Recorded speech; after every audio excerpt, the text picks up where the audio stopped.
Arthur in Fort Worth. Yes, sir. Hey, you're live with Eric and Kevin. How are you doing? Hey, what's going on? Kind of bummed about the last dude, to be honest. Doing well. You know, I was a little preoccupied. I'm a big fan of the show. I love the Book of Eric thing. That is totally something that I have a sense of humor just like that. Huh.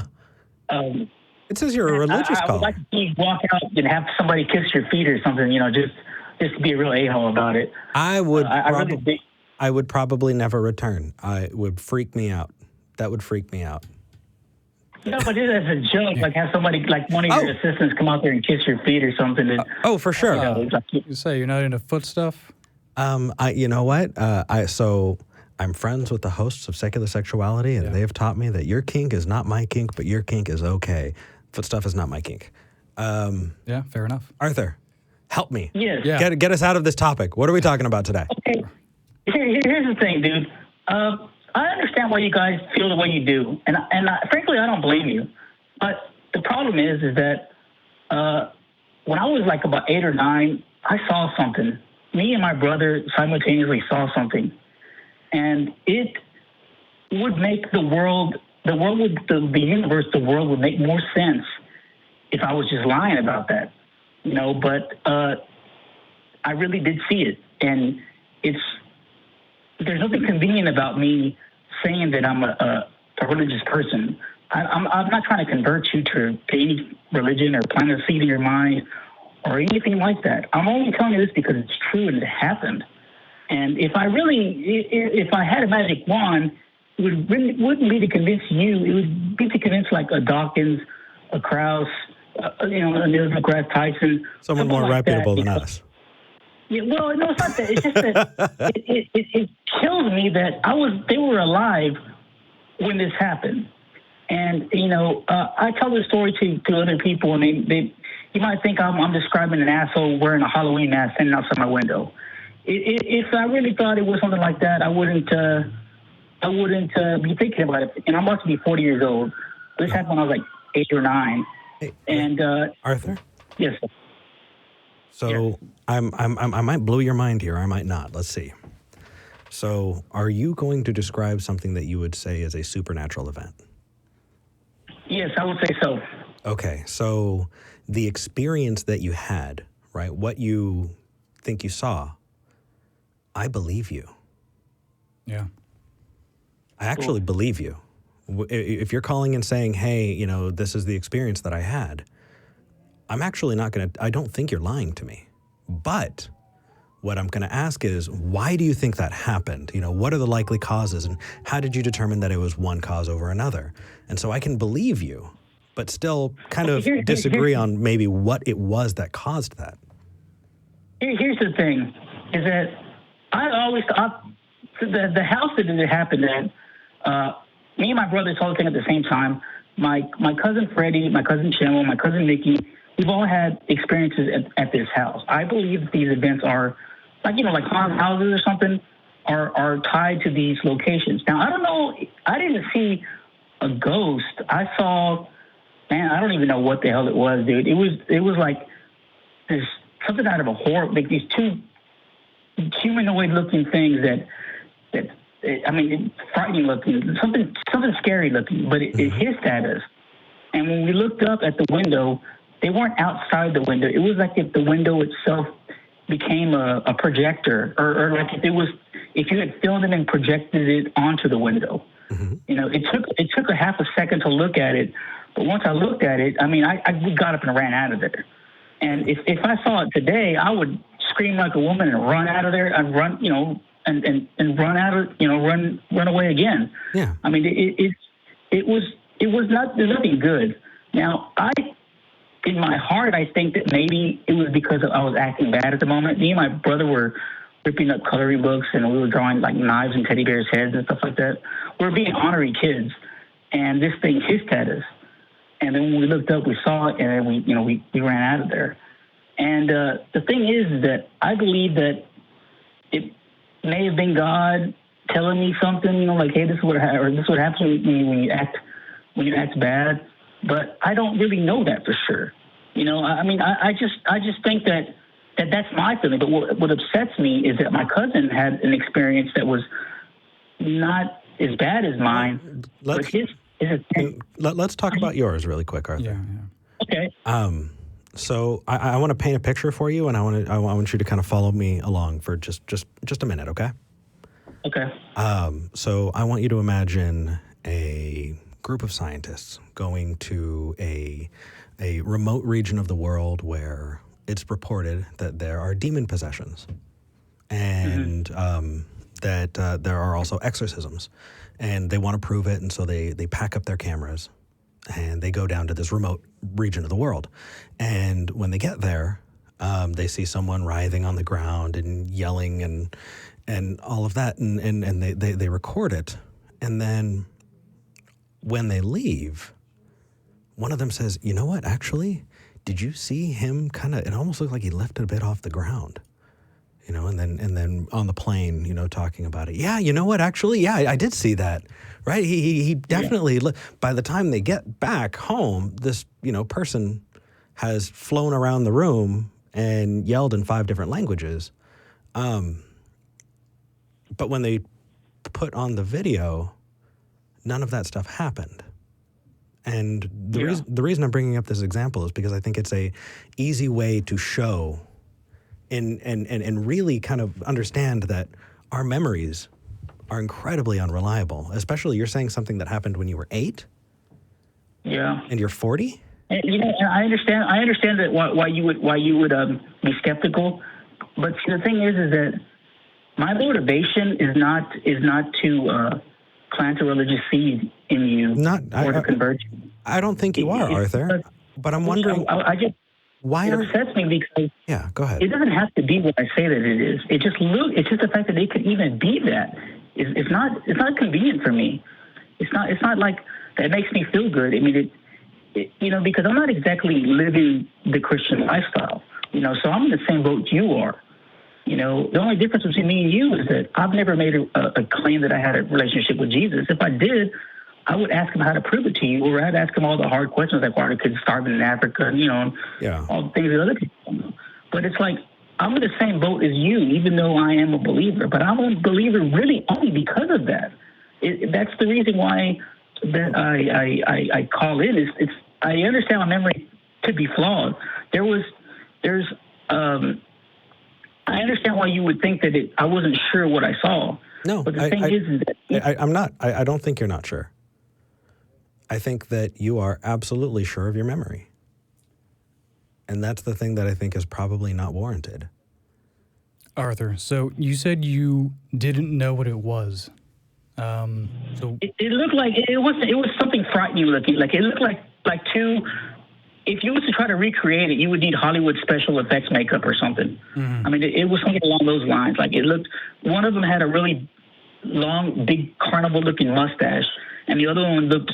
I don't even know what. Like you look at had no skin on his face, and he was like snarling. Mm. I mean, but they weren't outside the window. They were like almost projected on the window, and there was this weird ambient light behind it. Me and my brother both saw it, and it took us about a second for us to register what it was. But see, I've been in that room a million times before. That location is just down the street from where I live right now. I've sat in that bedroom before and looked out a window, and the scenery is the same. Even if somebody would have put on a mask. I believe you. I believe you, Arthur. Hang on. You said that you're a believer, and that this is kind of the catalyst that got you there. Am I getting that right? Well, it's the thing that I actually tried calling myself an atheist for a week because really, honestly, religion to me looks like complete made up BS. It's always looked that way to me, and I have a real problem with take my word for it. And the prophecies in the Bible, they don't do nothing for me because I can't confirm any of that stuff. How come nobody wrote any of this stuff down? How do you confirm this experience, Arthur? What do you mean? Well, if the Bible is bullshit because you can't confirm it, how are you confirming this belief, which is you said kind of the foundation of your theism? Well, the thing is that it's not.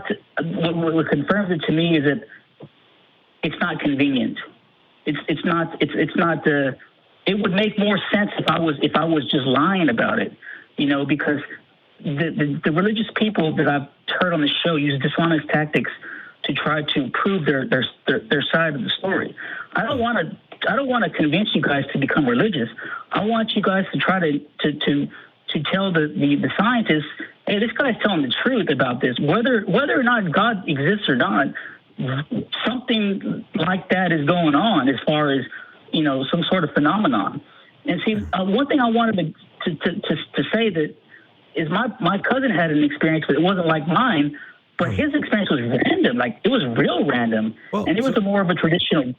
I want to try and keep this call where we can have a back and forth on it, because that's where most of it is. Actually, there was somebody in the live chat, Ideal Paradox, who brought up exactly what I was thinking. Do you know what pareidolia is? No. Do you want? I think it's basically the propensity in humans to. Sure. So no worries. Having trouble today. It's one of those days. No worries. A little out of sorts. You know the how we can see shapes in the clouds and kind of make them out to be things. Yeah.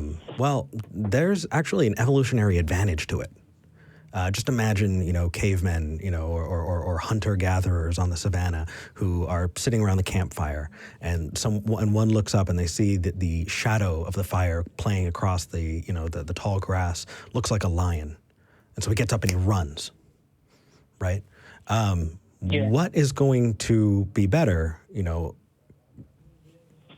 Getting up and running even though there wasn't a lion, or getting up and running just in case there was. That we are really, really good at seeing faces, at seeing shapes, at seeing silhouettes, and at seeing things that we already know, boats and animals in the sky, things like that in the clouds. It's something that we are, it's something that's baked into us. Yeah, we were pattern seeking. Yep, basically. Exactly. Yeah, I understand what you mean. And that is true. And I'm not saying that, but essentially in the long run, at the end of this call, what I'd love for us both to agree is you don't know. I don't know. And you don't know. I mean, and even if here's the thing is, even if you believe me, it doesn't make Christianity any more true or Islam true. I'm still. If the thing would have told me where it came from, I would have believed it because of the manner in which it was, there. The supernatural quality that it had gave it, a lot of credibility, I guess. But I really don't know. I mean, it could have just been an alien from another, dimension just fucking with me. The funny thing is the idea of an alien is a lot more likely than a god, because at least we can, think of, we could say that there are planets in Goldilocks zones all over the place. But anyway, regardless, diving back into this, Arthur. Yeah. It's okay to pop that on the shelf and say, you know what, I don't know. And maybe someday I will know, but I don't right now. It's definitely the most honest way to do it. Scientists roll their eyes when people say things like that. It's like, I agree with all your points. There's nothing that you guys have ever said that I have disagreed with. Oh, I have disagreed with plenty. I have you seen the early episodes? I've been watching this show and the other one and the Atheist Experience like crazy. That's all I do. My skin crawls when I listen to myself on those early episodes. It was rough. But the thing is that I've always felt that way. The only difference between me and you is that I never said that I had a relationship with Jesus. I would never make that claim. I wish that I did, because then I would ask all the good questions. Sure. But I don't. And it's upsetting to me because it looks like they're just making it all up and they're just doing it to kind of make themselves better than other people. Let's join the BS club and we're all going to all BS each other. It just doesn't. Arthur? Yeah. So I think that kind of perpetuates this idea of the angry atheist. And I've definitely heard people say that kind of thing before. The harder pill to swallow is that you have a lot of people who do honestly believe this thing. They just might not have great reasons. And so the interesting thing to this call is you're presenting an example of something that we should evaluate, investigate, and you're using the best tools that you have to understand it, right? And I can see that because you wanted to go in to talk about somebody else's personal experience that they couldn't explain. And that means that there's a tool that's being used here, not just that one experience. There's a tool that you're using when you bring out when you hear these anecdotal stories. What I'm saying is, because the thing is, I'm telling the truth. I don't have the truth. I don't know what the truth is. I'm just telling the truth about what happened. Yeah, you're telling your experience, and I believe you. What I'm saying is, moving forward, instead of saying, there's a chance that this was, supernatural, apply what you know about the world to it. You can put things on the I don't know shelf. It's uncomfortable. It is. But it definitely prevents you from being taken advantage of by people. And I think that is far more important. Can I ask you a question, dude? Yeah, one more, and then we're going to move on to the next call. Okay, what would you do if you saw something like that? Because it doesn't make any religion any easier, or it doesn't make any religious claim any easier to swallow. Sure. But I'm still I still have that on my conscience, and it's it keeps me up at night. I mean, because I'm thinking, well, damn, I want to figure out what it is, because just to know for sure. And if I have to convert to some religion, I guess I'm a Christian, I guess, but it's like.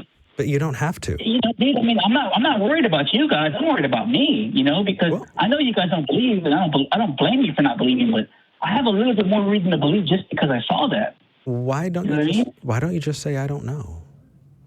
Well, no, I do say that. But you're taking more to it. You're saying I don't know, and. Well, it's just the fact that it could even be that was upsetting. But that takes us back to our Poe. That takes us back to our Poe from the last call. And that is that just because you need to determine whether or not something is possible before you can determine whether or not it's probable. And if you don't know how a thing happened, when you stick it on that shelf and say, hey, I don't know, and I'm going to use the best tools I have, then that's when you're going to be able to attack it and go, okay, here's what it might be. And I don't know, man. Maybe you do find a way to test it and find out that what you saw was reflecting a reality that we don't understand. But until we're able to test that and see it, then I wouldn't hinge my beliefs. And I definitely wouldn't, it wouldn't give me pause to go, you know what? Just because I don't understand this doesn't mean that I have to accept that there are portals to other worlds. It would just be, I don't know. I think it could be some sort of dimensional gas leak or something. It's far more likely to have been an actual gas leak. But Arthur? Yeah. The way that you approach this, the way that you talk to us, is wonderful. It's indicative of the kind of conversations that I would love to see people have, and that is one where we can respect each other as people, but not necessarily respecting bad ideas. And I urge you to, and I know that you probably knew this before you ever called in, to evaluate that tool, because I don't think it's a good one. So you're talking about being religious? This is probably a bad tool? I'm not talking about religion. I'm talking about taking anecdotal evidence and putting anything more to it than I don't know. Yeah, dude, but that's easier said than done. I know. Yeah. If you saw what I saw, it's upsetting. Yeah, it's incredibly tough. I'm not saying it's an easy chore, but I'm saying that it's worth it in the long run. Yeah. And before we end, I want to circle back to, you kind of had an assumption that we thought that you were basically lying and that it would be easier and more convenient for you to be lying. Yeah, because it would make more sense, because I have the same disagreements on religion as you guys do. All the same, the same. I feel exactly the same way. It kills me, because that, I'm not saying that it has to be what I think that it was. It's just the fact that it could even be that. It's like, oh shit, Yeah, I think that was. It seemed like you were assuming that we thought that you, and that a lot of theists are necessarily lying, and I think one of the things that you should take away from this maybe is, have you heard of Hanlon's razor? Uh-uh. It is never attribute to malice that which can be sufficiently explained by stupidity or ignorance or what have you. So I think next time you speak with an atheist or any other type of theist, try to go in with as few assumptions as possible. Try to meet them where they're at, and don't assume malice. I just assume because of the calls that I've been hearing you guys get. You guys get a lot of dishonest tactics, and I don't know how you guys really think about stuff, but because I just know that I don't want you guys to think that I'm trying to be dishonest. It's upsetting that I saw that, and we don't think that you are. We believe you, and we think that you are relaying your experience honestly. We don't agree with your conclusion, but we believe you. And you know, just as an example, just so they would have a better mind to maybe they would get their mind spinning in new directions, to try to figure it out. I think it's just they don't have any thoughts on it because they don't take those kinds of claims serious. And definitely, but Arthur. Yeah. I think we're going to move on to the next call because we got a full white list. But you're in Fort Worth. Get your butt down here. Come say hi sometime. Yeah. I was actually going to do that in person, and I probably will do that. Good. I wanted to say it in person, but I just decided to call today just for the hell of it. No worries, man. Yeah, I will do that one day, and I'll have a beer with you. Sounds like a plan. All right. Take care, brother. Okay. Thank you. Bye. Yeah. It's funny. I recently had a discussion with Eli Ayala, who was presenting this presup view of things, and that the presupposition is, I know that he's right. I'm just denying it. And it's built into the transcendental argument for the existence of God. And he's the sweetest guy. Yeah. And you can have honest people, you can have kind people using dishonest tactics. It just takes looking at that tactic and really investigating it to determine